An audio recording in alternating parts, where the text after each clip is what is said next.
Speaking of specifics, yesterday during your press conference, or at least in your plan, you called for a sunset review of certain agencies and programs. What specifically programs would you have in mind that would be subject to that review? All of them? Yeah, that's why this is different. It's a bit of an aggressive idea. Would it be subject? You also called for a performance review of all agencies and programs. Would they be sunsetted if they were performing badly? That's the idea. Yeah, that's the idea. And so the two things are separate. The performance audit I want to do immediately. Right. Because I think we need, and I want to do it for two reasons. One, I really believe that even if we were in flush times, that I would be recommending this because I think it's important, even when times are good, to say where is the money not being spent well? Because in the end, this is your money. This money, it's not me, it's my money too as a taxpayer. But this money doesn't belong to me, it belongs to you. And, presumably, the people of the state are looking to elect a governor who's going to safeguard their money and invest it wisely in our future. So these are two separate things. The first one is to do the audit so we can very quickly say, what can we do differently? Where can we save money, particularly in these challenging economic times? But the sunset thing is different. The sunset thing is basically saying nobody is ever entitled to rest on their laurels, and you've got to keep performing. And I think it's a bit of an ambitious idea. It's definitely something that's not been done here before. But I think we've got to. Part of this campaign is basically setting the world on notice in a respectful way that we're not just going along to get along, and that we've got to really take a very clear, have a clear focus on things, looking at things from the perspective of the taxpayer and of the people we're trying to serve. It's very along the lines of the reinventing government programs that Vice President Gore and President Clinton did back in the 90s on the federal level. Right.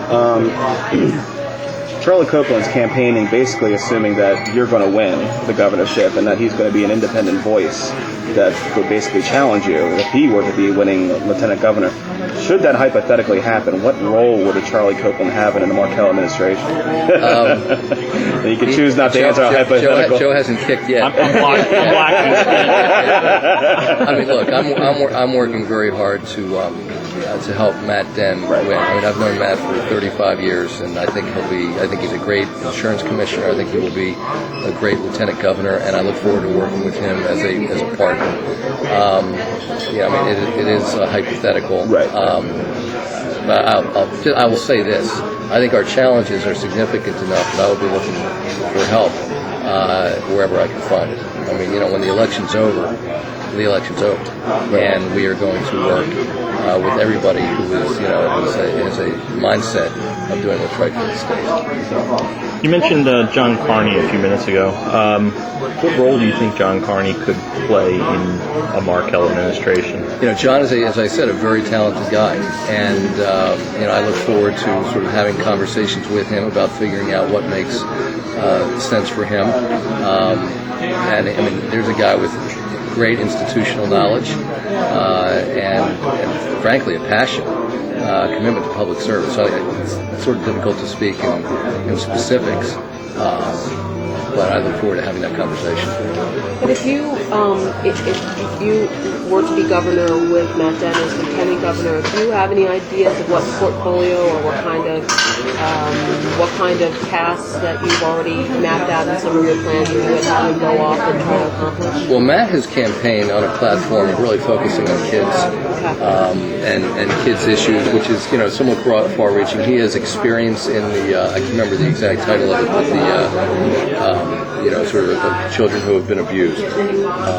He's worked on task forces set up by Governor Carney. So Matt's very passionate on those issues.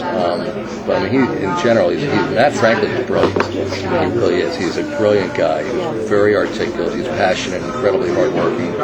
So I think he and I have not had that conversation in any detail yet, but I know clearly what he's most interested in doing, and I want to take advantage of his talents and interests.